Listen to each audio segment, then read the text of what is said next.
Happy Friday. Welcome to another episode of Murder, Mysteries, and More. My name's Kayla. My name is Desi. Don't forget to like and subscribe.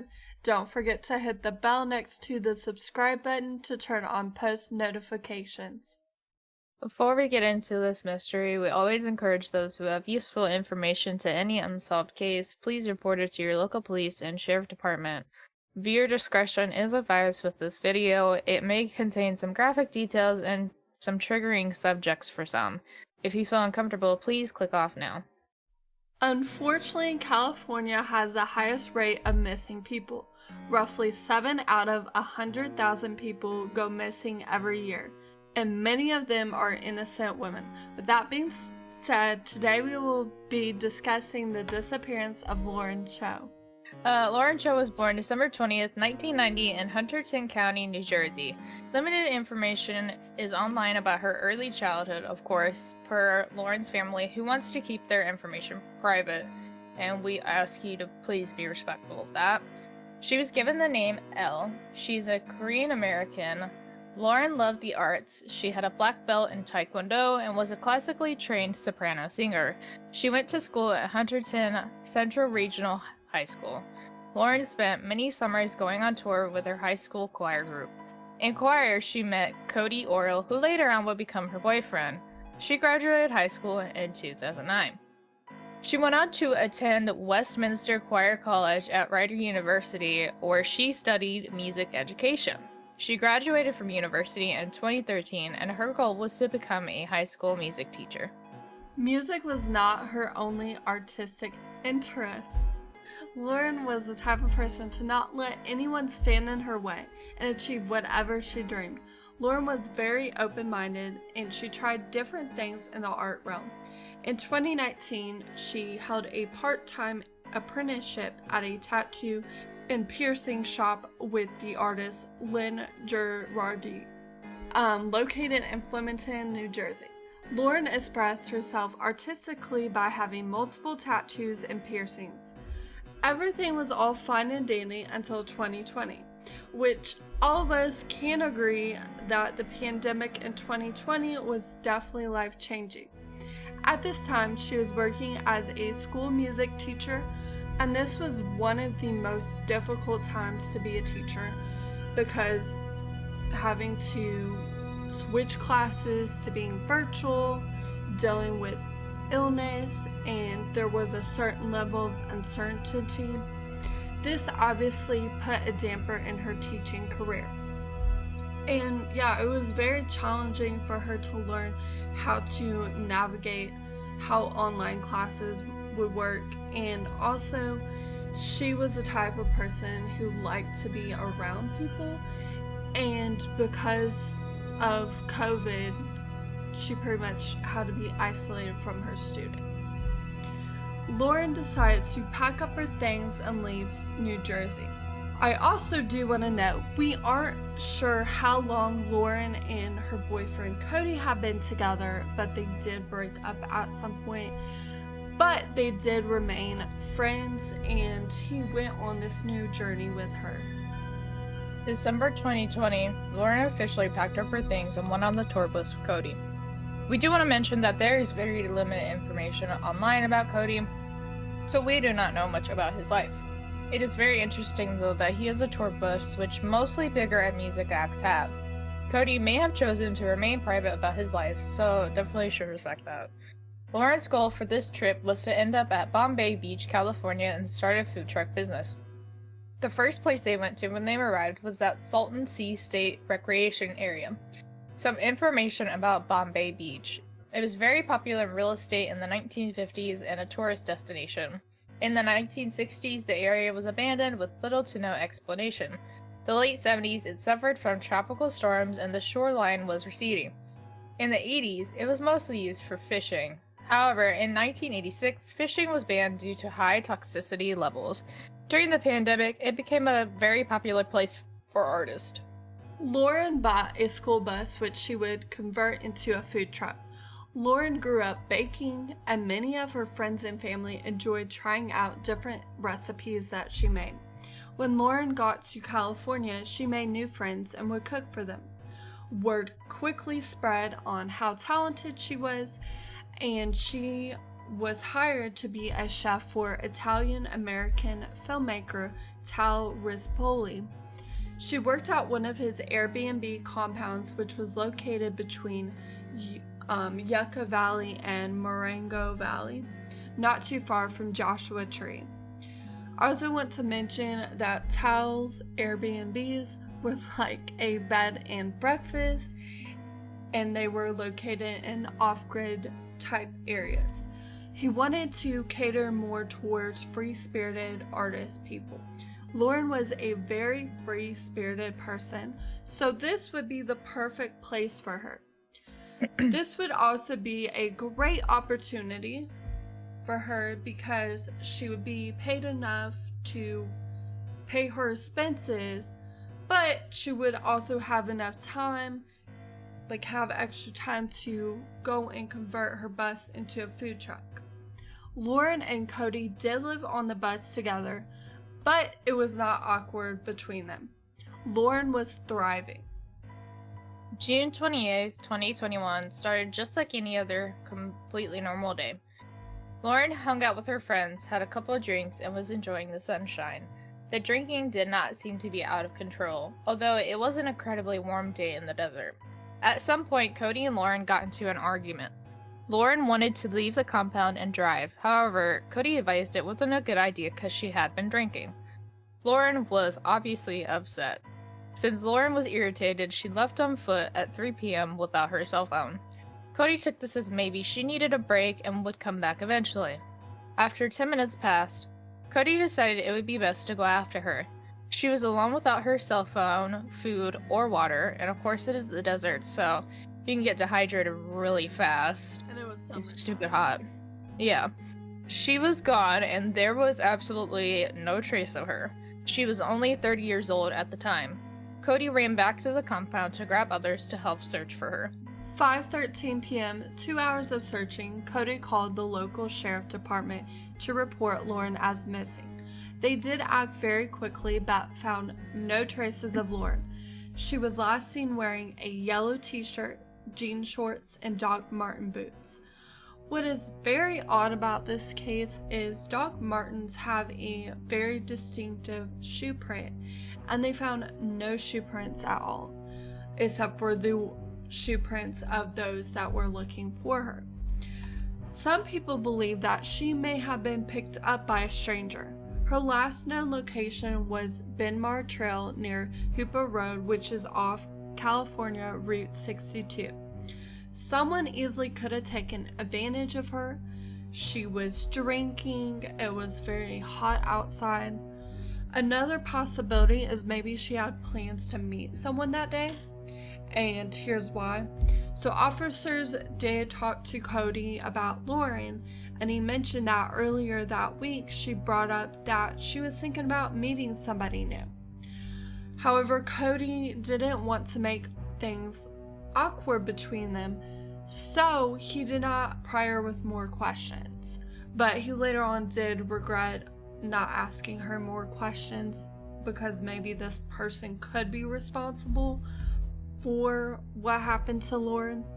However, we cannot confirm or deny if somebody truly picked her up. Which sucks, honestly. It does. But San Bernardino County Sheriff Department helped search as well, but suspended efforts after only 4 days. Their reasoning was that there were no tracks and no leads. Until new information came out, they could not continue their search. Family and friends did everything they could. They put up missing persons flyers, and people who lived with Lauren did tell police she struggled with her mental health. She had low self-esteem and struggled with her body image.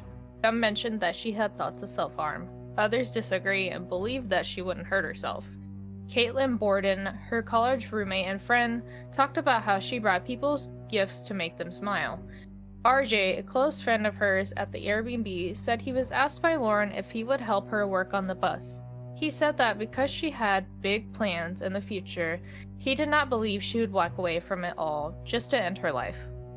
It is still possible that this could have happened. Again, we cannot confirm or deny what exactly happened. Some people do seem like they do have everything together on the outside, but on the inside they are suffering deeply from depression. RJ also says that she had a pet parakeet named Pork Chop, does not believe she would just up and leave without her parakeet. I will say that there are some instances of people who are struggling with their mental health do leave people or animals that they love. But walking away in the desert is not usually a typical way people commit suicide. The 3 most common ways people firearm overdosing on medication or hanging themselves.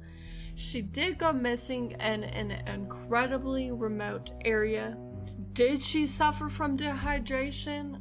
She didn't have any water on her, and she also had been drinking, which drinking can make you get dehydrated sooner. Could she have been attacked by a wild animal? If an animal did attack her, how come they didn't find any sign? And also, dehydration and starvation do take some time. They aren't exactly instant deaths. Cody also did fully cooperate with the police, and he is not considered a person of interest considering the timeline of events and the circumstances. It just does not seem like he's not a very likely suspect. Right.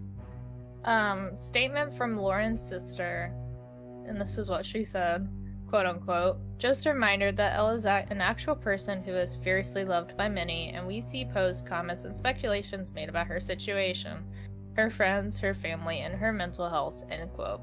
Although we cannot fully explain what happened on that day, all possibilities should be considered. Yes, the mental hospitals? Yes, mental health problems are very real. There are other explanations, such as homicide, that should be explored as well. June 24th, 2021, an aerial search was conducted. July 31st, detectives of Morongo Sheriff Department conducted a search warrant of the Ben Mar Trail in Yucca Valley. Canine dogs even searched the area and did not pick up her scent. Despite all search efforts, not a single trace of evidence was found. Friends and family felt there was lack of media interest due to her race. We also do want to mention that her family in no means wanted her case to be compared to Gabby's case, which we did cover. Yes, both were missing at the same time, but there were situational differences in both cases. The Cho family wants to be respectful and did not want to pin both cases against each other. They felt both of them deserved just as much coverage as the other. The good news is that so many people pushed for more coverage for her case. The media did eventually pick up her case. This is why it is incredibly important for us to cover lesser known cases, because everyone's story deserves to be told. Every loved one that is missing deserves to come home safe to their family. September 2021, San Bernardino Sheriff Department helped aid the search again. Sadly though, on October 9th, 2021, her remains were found only a few miles from the Airbnb compound that she was last seen. Most people believe that this was a good indicator that foul play could be involved. Possible, but into our favorite segment, which is gonna be Reddit comments, and the first Reddit post is by Anchormouse11 remains found in California desert identified as Lauren Cho. Deleted said, "That really sucks. I was out in Joshua Tree and saw missing posters for her all over the place and really hoped she would turn up in another state alive. Apparently she wasn't even far from the road / her Airbnb. Joshua Tree looks amazing and inviting, but if you're ever unlucky enough to get turned around and lose your bearings, it can take you out pretty damn quick." Yeah, it is. And I've actually been in Southern California in October, and it got up to 110 in October, so I can't imagine how hot it was in June. Yep. And then Island of Waffles, I love that name. They said, went to Joshua Tree a few years ago in November. Even in non-hot weather, I would not let my car out of my sight. It was easily the most paranoid I've been in my entire life.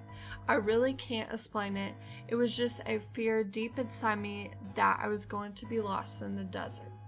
Yeah, it would be terrifying to be lost in the desert, for sure. Yeah, Especially with no water. Yeah, I would lose my shit. Crack House Bob. I like that name, Crack House Bob. I drove through Death Valley in the summer once. We stopped to get a picture in front of the highway sign. I have never felt such heat. We were outside for maybe 2 minutes before the heat became unbearable. I can see how easy it is to get heat stroke and die. Yeah, it's fucking hot as shit.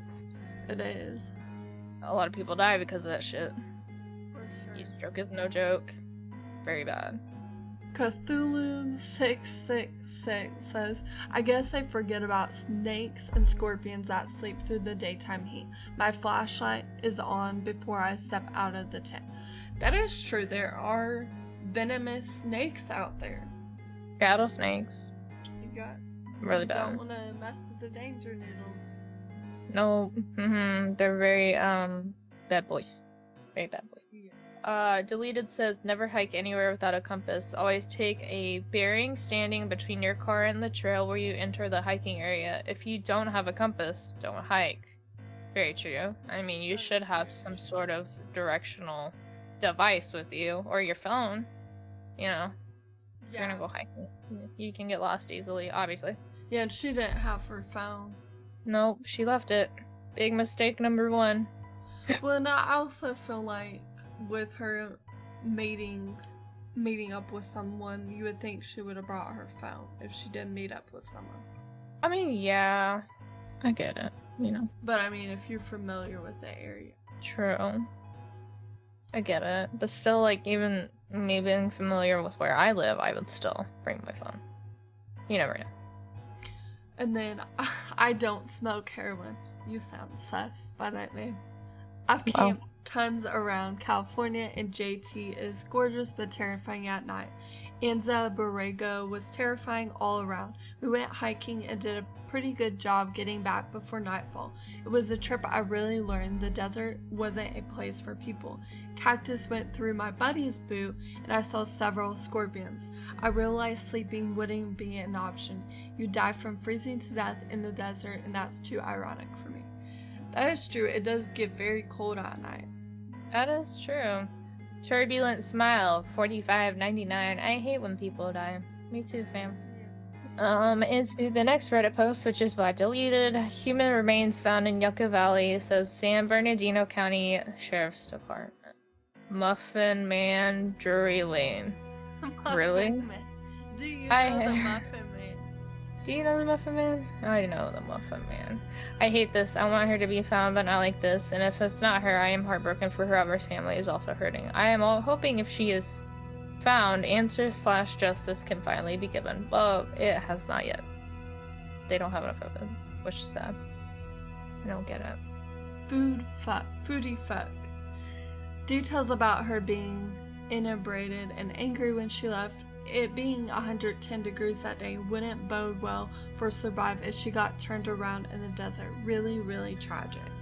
And then Daniel K015 responds, exactly. If she did leave at 5 p.m., the sun would still be beaming for 3 hours until sunset at around 8 p.m. If there was no foul play, she could have gotten a heat illness pretty quickly out there, especially if she brought no water with her.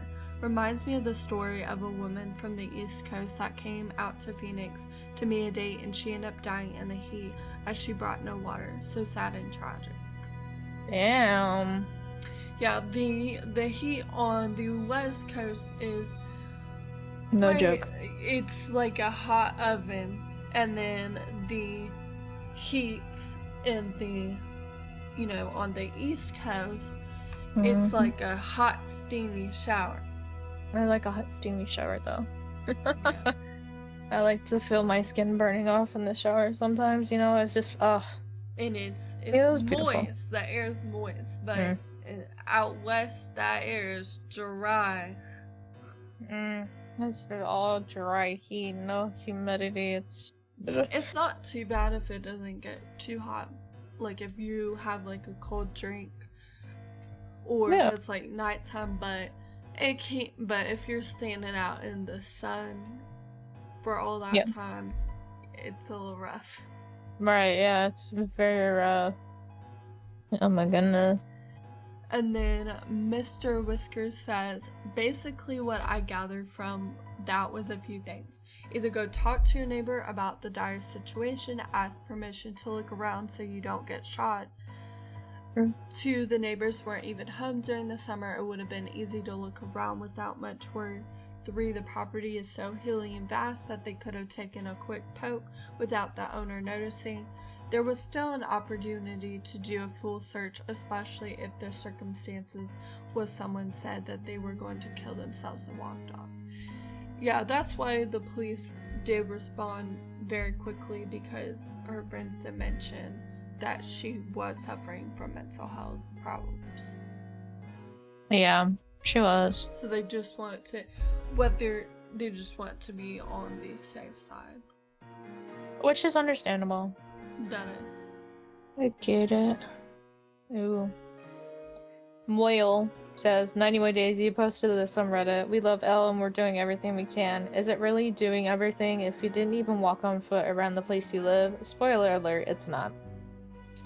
Delita says, I have a question. Has it been raining for a few days in Yucca, especially in that area? Because when you say wash in old mining shafts, I'm wondering if maybe the reason is the remains were found now and not later. That makes sense. Yeah. And that's also, even though her remains were found, they did a toxicology report. They haven't released any results, but because it was so hot, her body decomposed so fast, so it makes it really difficult. Yeah, they're not going to be able to get exactly accurate results like they would if it wasn't undecomposed, basically. Yeah, if it wasn't they found it sooner, or if it was in a cooler time of the year or a different area. Yeah, it would be a lot different considering how long she was missing too.